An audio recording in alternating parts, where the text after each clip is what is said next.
Hello student, कैसे हैं? केमन आছেন? केम छो? मैं तुषार सर जी मैथ्स में आप लोग का फिर से स्वागत है। चलिए, आज हम लोग trigonometry ratio class 10 RD. Sharma solution level 1 exercise 10.1 अंतिम 3 क्वेश्चन आज हम लोग देखेंगे, जिसमें कुछ ट्रू फॉल्स है। ये एक इंपॉर्टेंट क्वेश्चन है जो सीबीएसई में बहुत ज्यादा चांस है कि ये क्वेश्चन पूछा जाता है। इस क्वेश्चन को हम लोग आज दो तरीके से पढ़ेंगे, एक इजीएस्ट वे में और एक बुक में जिस तरीके से एक्सप्लेनेशन होता है उस वे पे। दोनों को पढ़ना इसलिए जरूरी है क्योंकि इसको सॉल्व करने के लिए जो एक डिफरेंट वे ऑफ थिंग्स को यूज किया जाता है वो भी एक इंपॉर्टेंट है, और जो मेरा सिंपलेस्ट वे भी है बताने का वो भी एक इंपॉर्टेंट है। आप लोग दोनों तरीके से जरूर देखिए। चलिए, तो शुरुआत करते हैं क्वेश्चन नंबर 26 से कि if A and B are acute angle, acute angle मतलब हम लोग सब जानते हैं is more than 1 degree and less than 90, that is more than 0 degree, sorry, angle such that cos A is equals to cos B। तो सबसे पहले और प्रूफ करना है angle A is equals to angle B। Given में है cos A is equals to cos B, cos A is equals to cos B। तो हम लोग पहले लॉन्ग मेथड का इस्तेमाल कर रहे हैं, ठीक है।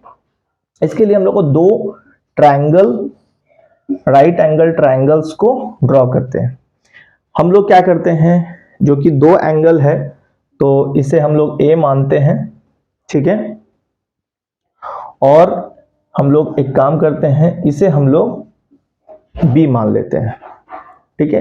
दो डिफरेंट ट्रायंगल को हम लोग लिए हैं, कुछ नेम दे देते हैं जैसे कि BCA, और यहां पे मान लेते हैं D और E। ये दोनों राइट एंगल है, एक C पे और एक E पे। नेमिंग बुक में डिफरेंट हो सकता है, उससे मतलब नहीं है। आप लोग इसका ओवरऑल जो सिनारियो है उसको जरूर नोट करिए और समझिए, ठीक है। इट मे बी पॉसिबल कि थोड़ा लंबा हो जाए इस क्वेश्चन को करने में, बाकी दो जो क्वेश्चन है उसमें लंबा नहीं होगा, ठीक है। अब देखिए, इससे इसके थ्रू अगर हम इसमें इन दोनों से कंपैरिजन करें तो हमें क्या मिलेगा। जो कि ये एंगल ए को ले रहा है तो cos A, तो इसका मतलब ये बेस होगा, हम लोग अच्छे से जानते हैं। दिस इज हम लोग के लिए B कहलाएगा, बेस, ठीक है। ये परपेंडिकुलर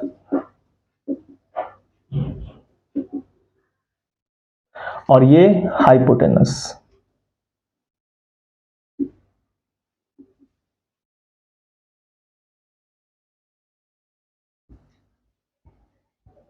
हाइपोटेनस क्लियर है। अब आप एक चीज सोचिए कि cos A का वैल्यू हम इसके हिसाब से B/H, तो B यहां पे हो गया CA और H हो गया BA। इसके हिसाब से भी B/H ही आएगा, तो ये जो है एंगल ये इस पार्ट ट्रायंगल का है, इसके हिसाब से भी यही B है, ये P है, ये H है, तो इसका भी होगा दिस इज B/H मतलब EB/DB,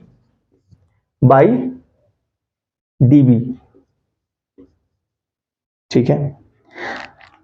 अब जरा नोटिस करिए कि अब हम लोग का नेक्स्ट स्टेप लेना क्या है।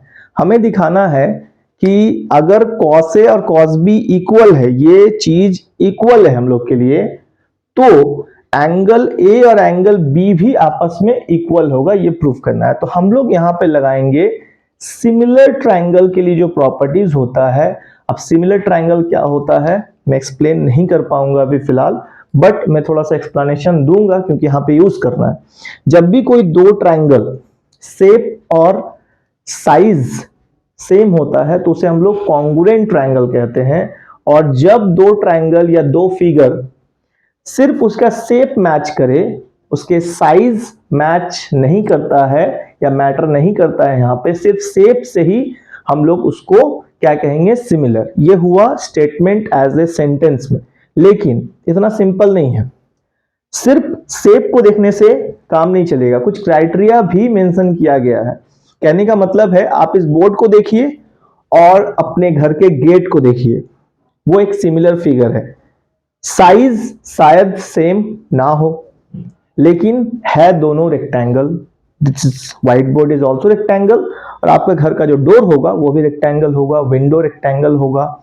इट में भी हम लोग का जो एलसीडी स्क्रीन टीवी या फिर आप एलईडी स्क्रीन टीवी टेलीविजन का बात करें वो भी रेक्टेंगल है। तो शेप मोबाइल भी रेक्टेंगल है। इट कॉर्नर पे वो शार्प एजेस नहीं है, गोल है, राउंड, उसके बारे में नहीं।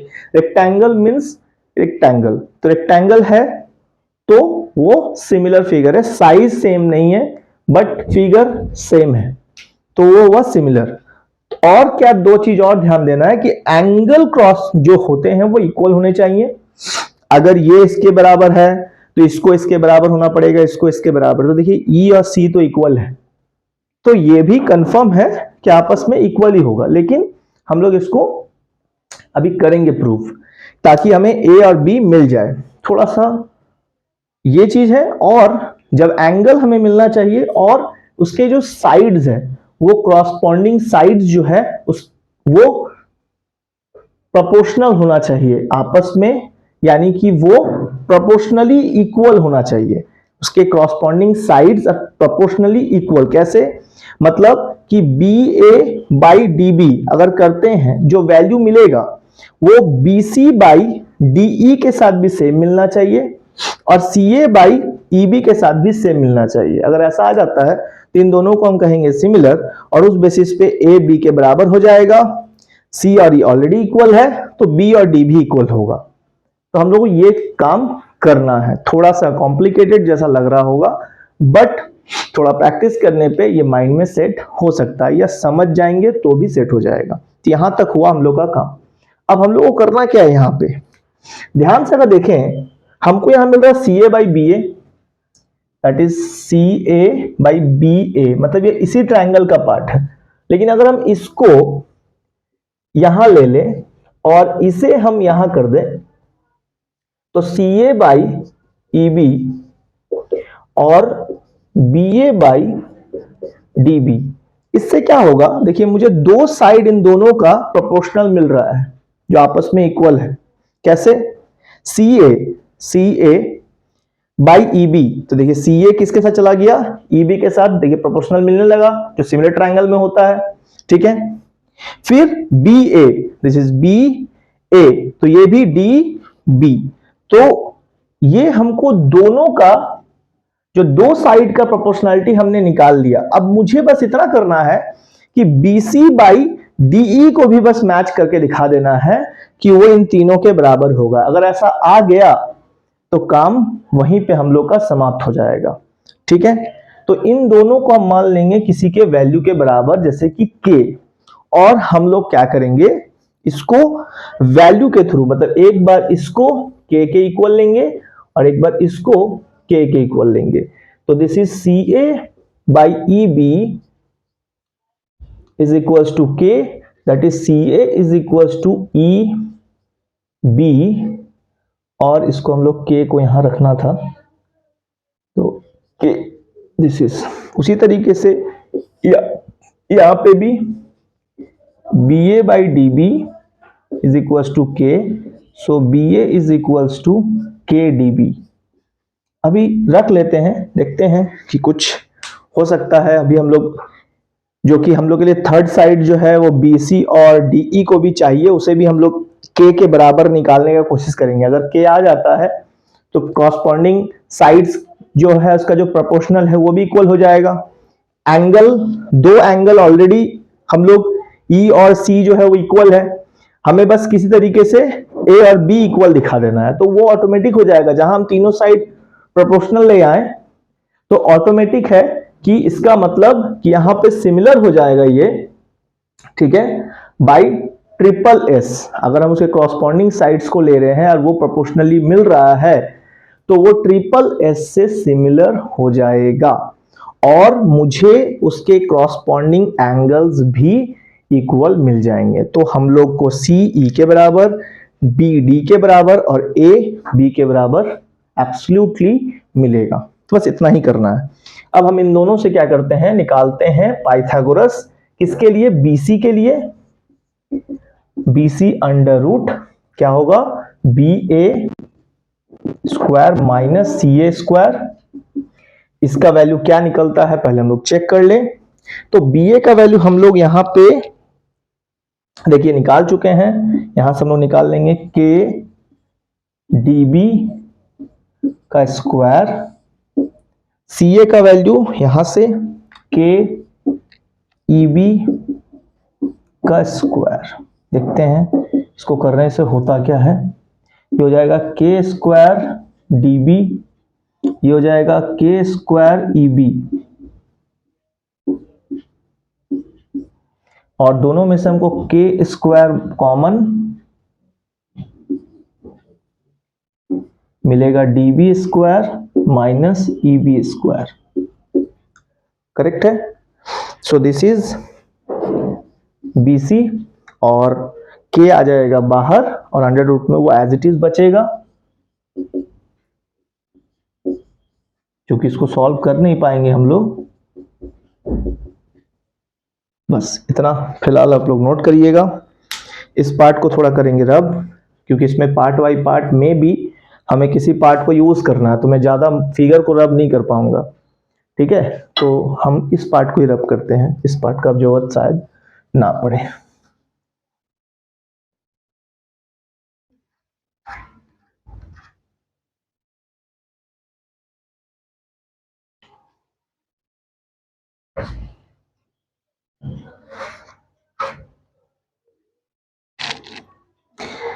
चलिए अब हम लोग क्या करते हैं,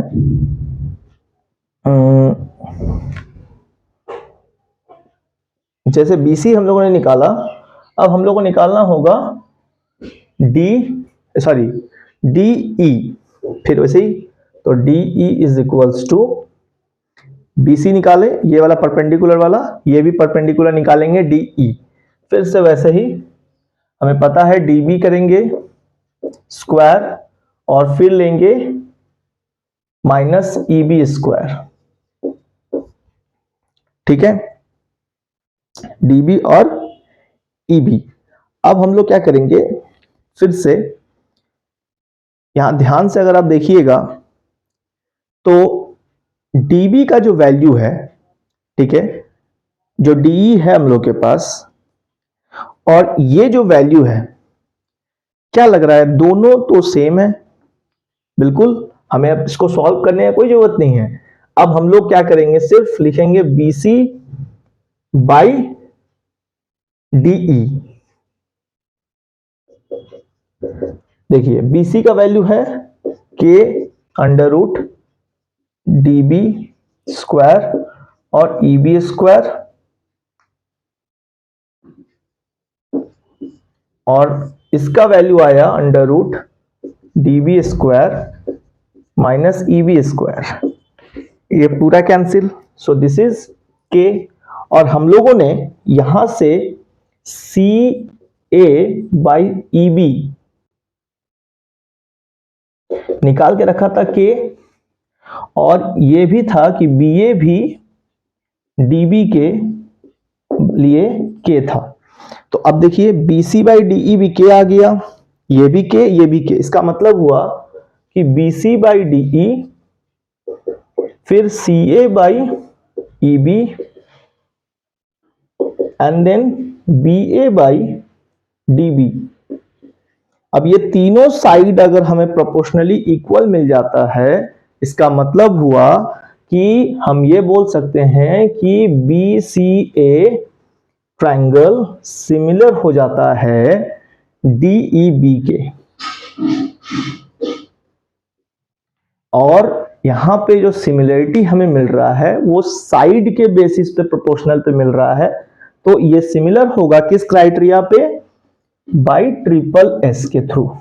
और जब ये सिमिलर हो जाता है तो मुझे क्रॉसपॉन्डिंग एंगल जो है वो मुझे मिलेगा इक्वल, तो यानी B चला जाएगा D के साथ, C चला आएगा E के साथ, A चला आएगा B के साथ। तो आप ऐसे भी देख सकते हैं B जो कि फर्स्ट लेटर है D इसके बराबर हो गया, सेकंड जो लेटर है C बराबर हो गया E के, और जो A है वो बराबर हो गया B के। तो इसका मतलब हुआ हम यहां से बस डायरेक्ट इसको थोड़ा रब करेंगे, और यहां पे हम लोग लिखेंगे क्या कि हम लोगों ने सारे एंगल्स को दिखा दिया बराबर।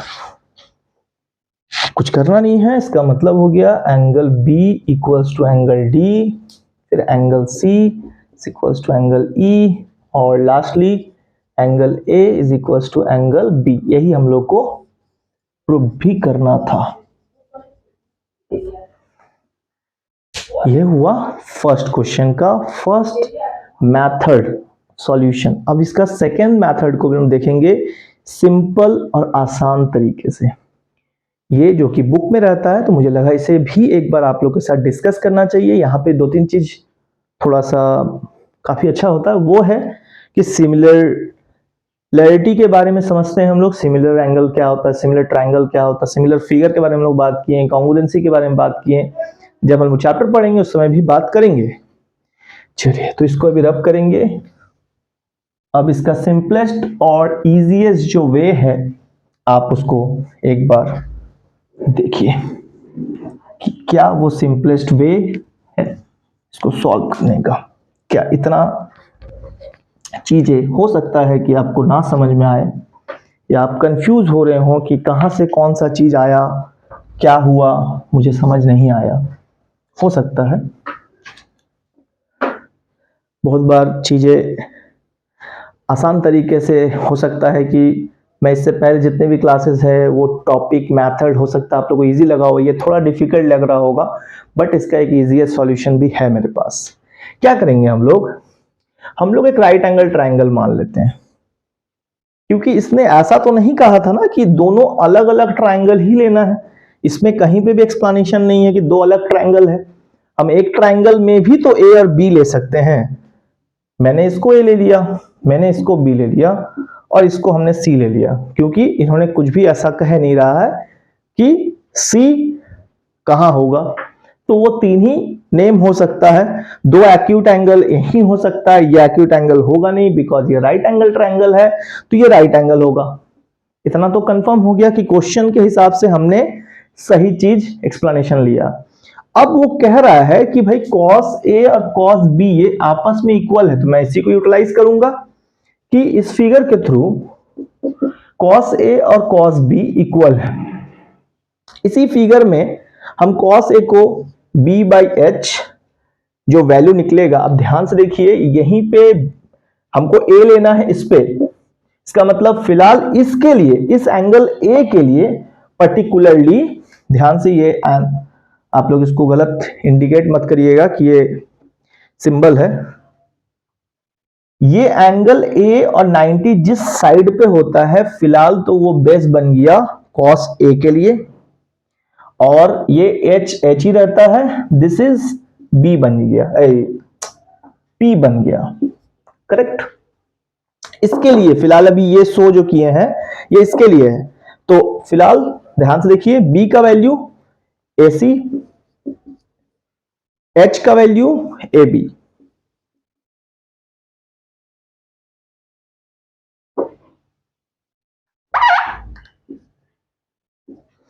ठीक है, cos B। जैसे ही cos B का बात करेंगे, अब ये मेरा P नहीं रहेगा, अब ये बन जाएगा B और ये बन जाएगा P, और H एज इट इज रहेगा। अब यहां पे हम लोग फिर से वही लेंगे, B by H ही लेना है। ठीक है, ये तो एज ए फॉर्मूला यूज कर रहे हैं हम लोग, और फिगर के हिसाब से मेरे लिए अभी B बन जाएगा CB और H as it is AB। अब दोनों साइड आपस में इक्वल है, तो ये तो लेंथ है, लाइन सेगमेंट है, कैंसिल्ड होगा ही होगा। इट में भी ये 3 हो, 4 हो, समथिंग कुछ भी हो, कैंसिल हो जाएगा, सेम है। करेक्ट है। AC बराबर हो गया CB के। अब आप देखिए, AC is equal to CB, यही है ना B हम लोग का, यही है ना हम लोग का A। तो AC is equal to CB, ये एक आइसोसेलेस ट्रायंगल फॉर्म कर गया।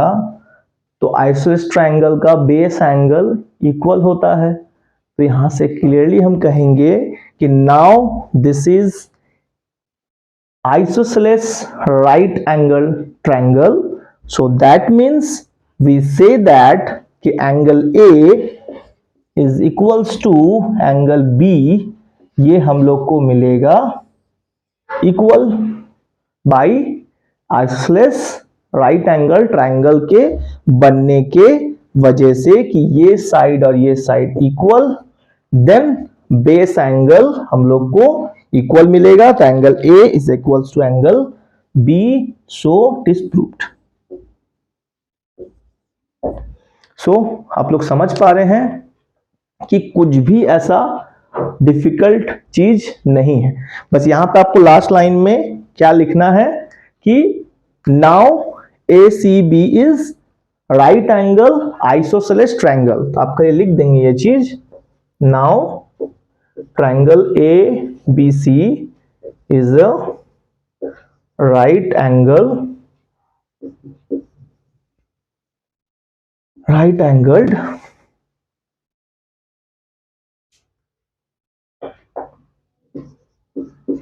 right angle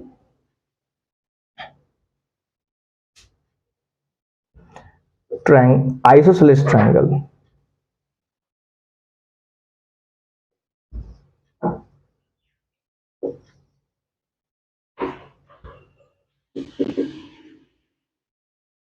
Isosceles triangle. Therefore, angle A is equals to angle B. Proved. बस इतना आप कर देंगे तो और आपको ज्यादा कुछ करने का आवश्यकता नहीं पड़ेगा।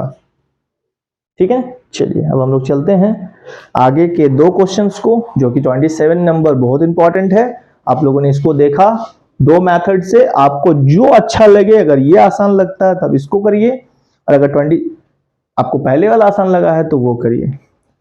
हमेशा सबका माइंड सेम नहीं होता है, आप लोग अपने हिसाब से क्या आसान है क्या टफ है आप ले सकते हो।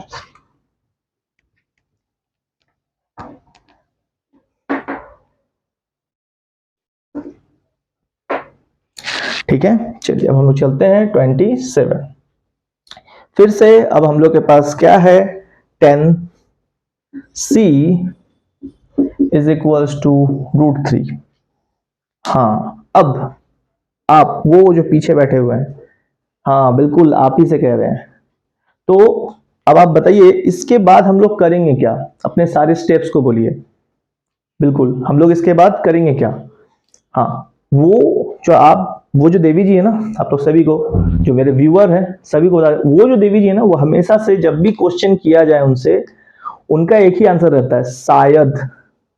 तो पता नहीं उनका शायद कब कैन में कन्वर्ट होगा, वो हमेशा में ही रहना है, कब कैन में आएगा पता नहीं, बट ट्राई चल रहा है कि वो शायद से थोड़ा बाहर आए, कि हाँ शायद कभी किसी दिन कंफर्म है कि क्या होगा वो बता पाए।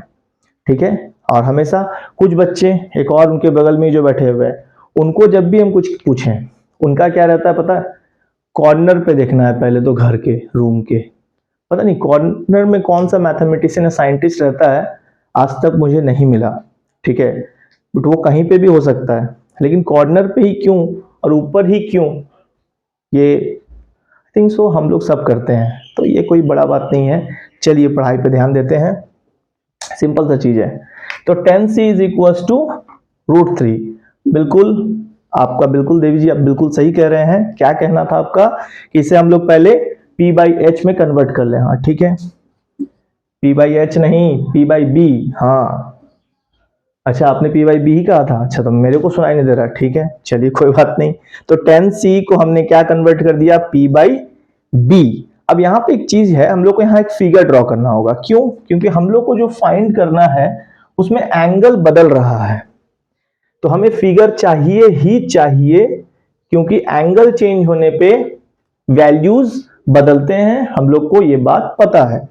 तो चलिए हम लोग फिलहाल इसके हिसाब से इसको c मान लेते हैं, और जो कि एंगल हम लोग c और b है, तो obvious सी बात है हमको फिर यहाँ पे b लेना होगा एक, और 90 को हम लोग एंगल a ले लेते हैं, मतलब ये b एंगल है, तो आप इसको बाहर भी सपोज कर सकते हैं यहाँ पे। तो फिलहाल अभी 10c के हिसाब से इस फिगर में मुझे, अगर हम देखें तो उसके हिसाब से ये बेस है, तो मुझे इसका वैल्यू मिलेगा 1, और रूट 3 का वैल्यू हो जाएगा p, मतलब ये वाला, और मुझे ये फाइंड करना होगा। तो फॉर्मेट तो वही है, h square is equals to b square plus p square. तो h का वैल्यू हमें निकालना होगा, b का वैल्यू क्या है 1, p का वैल्यू रूट 3। हाँ, अब भी सब जवाब देंगे, क्यों, सब दिख रहा है ना, ये भी बोर्ड पे लाएंगे ना, तो बस तब फिर शायद और फिर सारे कॉर्नर को सर्च करना होगा। कोई नहीं, मुझे पता आप लोग बना सकते हैं, ये तो जस्ट मैं एक मजाक करता हूं। देखिए, लाइफ में एंजॉय के साथ स्टडी करना बहुत जरूरी है, और ऑलवेज फेस में स्माइल होनी चाहिए। तो 1 रूट 3 3, सो दिस इज 4, तो h is equals to under root, तो ये हो गया 2, तो h बराबर मुझे मिल गया 2। ठीक है, तो दिस इज 2। अब ये वैल्यूज बदलेंगे क्योंकि एंगल चेंज करना पड़ रहा है, ये tan c के हिसाब से है, और हम लोग को वहां b और c के हिसाब से वैल्यूज चाहिए। कैसे बदलेंगे, अच्छा से इस क्वेश्चन को देखिएगा, क्योंकि कंफ्यूजन क्रिएट कर सकता है और ये बोर्ड में जरूर आएगा। अब हम लोग करेंगे क्या, उसको निकालने के लिए हमें चाहिए क्या क्या, आप लोग देखिए। पहले चाहिए sine b, p by h, ये तो नहीं बदलने वाला है। देखिए, अब b जैसे ही लेंगे तो एंगल हो जाएगा ये, ठीक है, और समझ जाइए कि जहां एंगल हो रहा है मतलब ये बन जाएगा बेस फिलहाल, और यहां पे p है तो ये अगर बेस है तो ये बन जाएगा p, तो p हो गया 1, और h तो कभी बदलने वाला है नहीं। साइन b के बाद हम लोग, चलिए cos b भी इसी के अप्रोक्स में है तो ले लेते हैं, फिर cos c और sin c को एक साथ निकालेंगे। फिर से b है तो फिर से यही बेस होगा, तो this is b by H again, तो इस बार b होगा रूट 3 और h फिर से हो गया 2। अब फिर हम लोग लेंगे अब साइन c, आप लोग देख पा रहे होंगे, this is sine c, cos b, cos c, sin b, बीच में है प्लस, तो अब निकालेंगे साइन c और cos c। तो साइन c के लिए फिर से p बाई एच, इसमें बदलाव नहीं होने वाला है, b बाई एच, इसमें भी बदलाव नहीं होने वाला है, फॉर्मूला कभी नहीं बदलेगा। एंगल के वजह से साइड्स इंटरचेंज हो सकते हैं। फिर है c, अब c मतलब फिर से थीटा, ये b बन गया ये, और p हो गया ये, तो इस बार फिर रूट 3 यहां और h2 एज इट इज। फिर c के लिए फिर से यही है, फिर से एक बार देख लीजिए, अभी इसके लिए b ये होगा और p ये, तो फिलहाल ये 1/2। अब इन सारे वैल्यूज को लगाएंगे क्वेश्चन पे। चलिए जल्दी से आगे बढ़ते हैं, रब करेंगे इस पार्ट को हम लोग, फिलहाल अभी और जरूरत है नहीं इसका।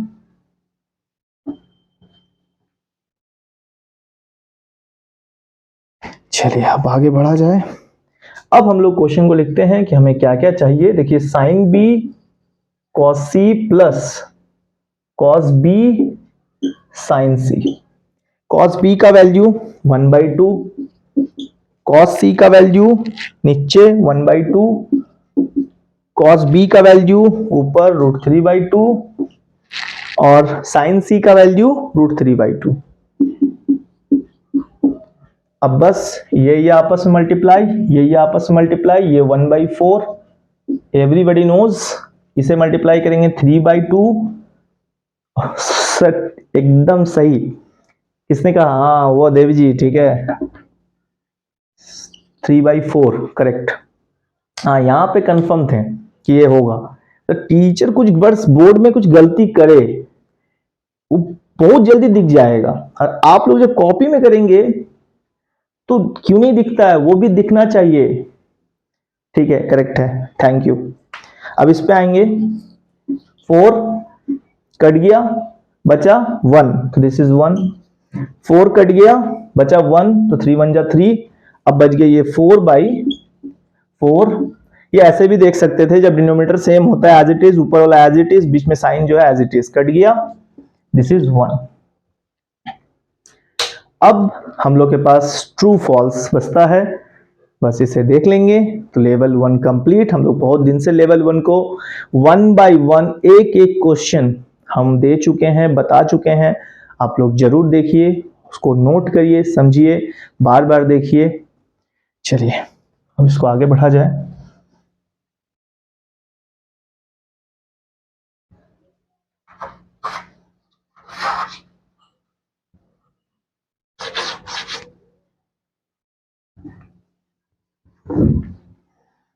चलिए लास्ट 28, मुझे बस ट्रू और फॉल्स बताना है। इस तरह के क्वेश्चंस को रटिएगा नहीं कि true true false false false true, ऐसे बिल्कुल मत करिएगा। एग्जाम में यहाँ कुछ भी चेंज हो सकता है।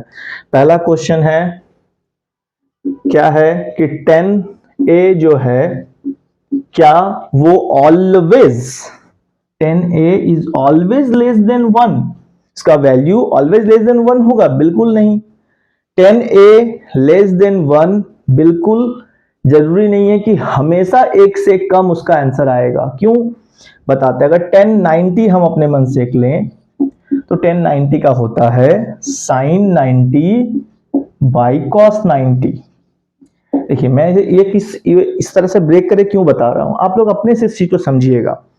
sin 90 का वैल्यू होता है 1, बस cos 90 का वैल्यू होता है 0। तो 1/0 दिस इज इंफिनिटी। तो इंफिनिटी तो 1 से बड़ा होता है। ये सिर्फ बोला है कि लेस देन 1 होगा, मतलब अगर आप अपने नंबर लाइन को देखेंगे तो आप पाएंगे दिस इज 0, मे बी ये 1, ये -1, -2, माइनस +2, इस तरह से +3, ठीक, इस तरह से इंक्रीज होंगे। और ये आगे बढ़ते बढ़ते इंफिनिटी, और ये आगे बढ़ते बढ़ते माइनस इंफिनिटी, इसको हम लोग बोलते हैं प्लस इंफिनिटी। तो आप देख सकते हैं भाई ये तो 1 से ग्रेटर आ रहा है, लेस तो होगा नहीं। इसका मतलब कि ये ट्रू नहीं है, फॉल्स है। यानी फर्स्ट नंबर हमें क्या मिलेगा? फॉल्स। ठीक है, और अच्छे से एक्सप्लेन किए हैं। आप लोग चाहे तो मेरे एक ट्रिगोनोमेट्रीज के जो ट्रिगोनोमेट्री का जो एक क्लास है रेशियो का, उसमें मैंने एंगल को कैसे याद करना है, अगर याद नहीं हो पा रहा है तो एटलीस्ट कैसे बना सकते हैं उसको आप लोग जरूर देख लीजिएगा। अब हम लोग चलेंगे क्वेश्चन नंबर 2 की तरफ। क्वेश्चन नंबर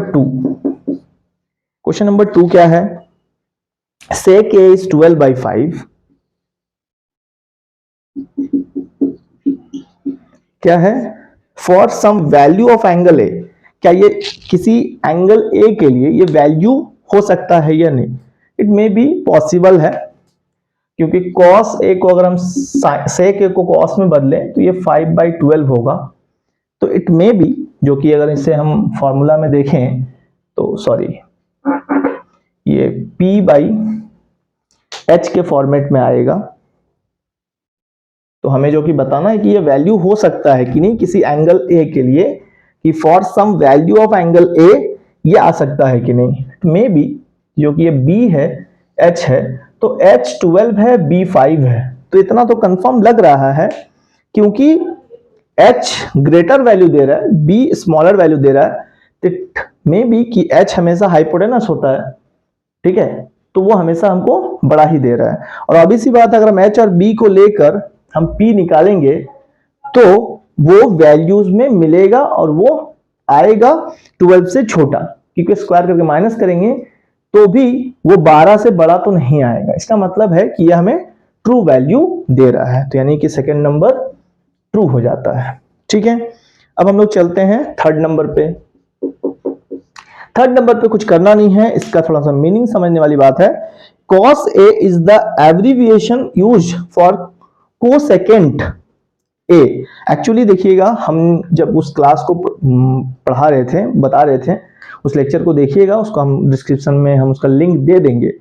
तो उसमें हम लोगों ने बताया था कि किसको किसको लॉन्ग में, जैसे साइन को हम लोग साइन ए ऐसे बोलते हैं, कॉस को हम लोग बोलते हैं कोसाइन ऐसे। तो ये एब्रिविएशन शॉर्ट फॉर्म है कॉस ए, किसका? कॉस किसका है? तो कोसाइन का है, ना कि कॉसेक को सेकेंड का है। तो साइन ए कोसाइन, उसी तरह टेंजेंट होता है, ठीक है, कोटेंजेंट होता है, उसी तरह से कोसेकेंट होता है और एक होता है सेकेंट। ऐसे सब में आप एंगल लगा दीजिए। तो सबका शॉर्ट फॉर्म है, साइन को हम लोग शॉर्ट फॉर्म में साइन बोलते हैं, मतलब एब्रिविएशन है ये। साइन ए, साइन ए ये एब्रिविएशन है साइन इसका। कॉस साइन का कॉस के फॉर्म में हम लोग लिखते हैं, टेंजेंट को टैन के फॉर्मेट में लिखते हैं, को टेंजेंट को कॉट के शॉर्ट फॉर्म में लिखते हैं, को सेकेंड को कोसेक ए बोलते हैं। तो यहां अगर कोसेक रहता अब वो कोसेकेंट है तो ये ट्रू हो जाता। तो इसीलिए हम बोल रहे हैं कि ये ट्रू फॉल्स को आप समझ के याद करिए, एग्जाम में कुछ भी हो सकता है। ये हो गया फॉल्स। नेक्स्ट है कॉट ए 4 में अगर हम लोग चलें, cot A is the product of cot A and angle A. ये बिल्कुल राइट नहीं हो सकता है, क्योंकि ए एक एंगल है और ये साइन कोसाइन ये एक लेटर्स है, इसका कोई वजूद नहीं है जब तक एंगल और वो अलग अलग है। उसको प्रोडक्ट फॉर्मेट में नहीं बोला जाता है, उसको रेशियो के फॉर्मेट में हम लोग लेते हैं, ना कि प्रोडक्ट फॉर्मेट में। तो वो कभी भी सेम प्रोडक्ट नहीं है। अगर वैसा होता तब तो फिर हम लोग साइन 90 बाई कॉस 90 में हम लोग 90 को कट कर सकते थे। पता नहीं इसके बाद इसमें भी क्या कट होगा, तो मीनिंगलेस सिस्टम तैयार हो जाता। अगर ऐसे कोई सोचता इन फ्यूचर में तो शायद आज हम लोग जिस तरह से डेवलपमेंट कर चुके हैं साइंस के फील्ड में, ठीक है, अलग अलग चीजों में किसी हेवी ट्रिग्नोमेट्री यूज होता है एस्ट्रोनॉमिकल सिचुएशंस में, इस प्लैनेट से दूसरे प्लैनेट में कैसे किसी चीज को ट्रैवल करवाएं, क्या उसका सारे चीजें हैं, कॉन्सिक्वेंस है, वो सारे ही विफल हो जाते हैं। तो आई थिंक सो कि अच्छा है कि इस तरह का किसी ने नहीं सोचा, एक राइट वे पे चीजों को लिया गया। तो ये बिल्कुल ही रॉन्ग होगा, वो एज ए प्रोडक्ट बिल्कुल नहीं है। तो ये हो गया फॉल्स। ठीक है, लास्ट है साइन थीटा इज 4/3। तो फर्स्ट हम लोग का आया था फॉल्स, सेकेंड आया हम लोग का ट्रू। एब्रिविएशन कॉस का नहीं है कोसेकेंट, वो कॉसेक का है। कॉट का प्रोडक्ट कॉट इंटू ए बिल्कुल नहीं है, फॉल्स है। साइन थीटा को 4/3 में लिखा गया है। फिर से अगर हम इसको p/h के फॉर्मेट में देखें तो इस बार आप लोगों को क्लियर दिख रहा है कि भाई h को छोटा मान रहा है, p को बड़ा। It is impossible for Pythagoras theorem, hypotenuse हमेशा ही ग्रेटर होगा p और b से। तो ये क्लियर कट, और कुछ बोलना ही नहीं है। आप बोल दीजिए कि h is less than the value of p, it is not possible, so it is absolutely false. बस आज के लिए इतना ही। थैंक यू फॉर एवरीबॉडीज, और जितने पीछे बैठे हैं उन सब के लिए भी थैंक यू। और आप लोग ऐसे ही सपोर्ट करते रहिए, देखते रहिए सर जी मैथ्स।